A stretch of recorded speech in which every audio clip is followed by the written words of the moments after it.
আসসালামু আলাইকুম। সবাই কেমন আছেন? আমরা ভালো আছি আলহামদুলিল্লাহ। আমাদের সেহরি খাওয়া শেষ হয়ে গেছে। সেহরি খাওয়ার পরে ভিডিওটা আপনাদের সাথে আপলোড দিচ্ছি। এই যে আজকে নারকেলে দুধ করে বাইম মাছ ভুনা, আর এই বড় বড় বাইম মাছগুলো আমার হাজব্যান্ড বলেছে যে বাইম মাছগুলো ভুনা করো।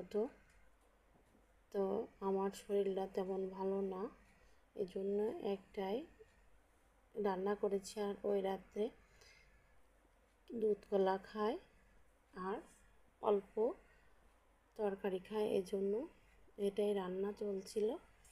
সেই সময় ভিডিও করেছি। আর কেমন হয়েছে কমেন্ট করে জানাবেন, আর এভাবে কে কে রান্না করেন সেটাও জানাবেন। আর আমার ভিডিওটা যদি আপনাদের একটু একটু ভালো লেগে থাকে তাহলে আমার চ্যানেলটি সাবস্ক্রাইব করে লাইক কমেন্ট শেয়ার করবেন। এই যে রান্নাটা দেখেন কেমন হয়েছে, খুবই খেতে ইয়াম্মি ছিল। রান্নার পর আপনাদেরকে দেখাচ্ছি। রান্না রেডি। ভালো থাকবেন, সুস্থ থাকবেন। আল্লাহ হাফেজ।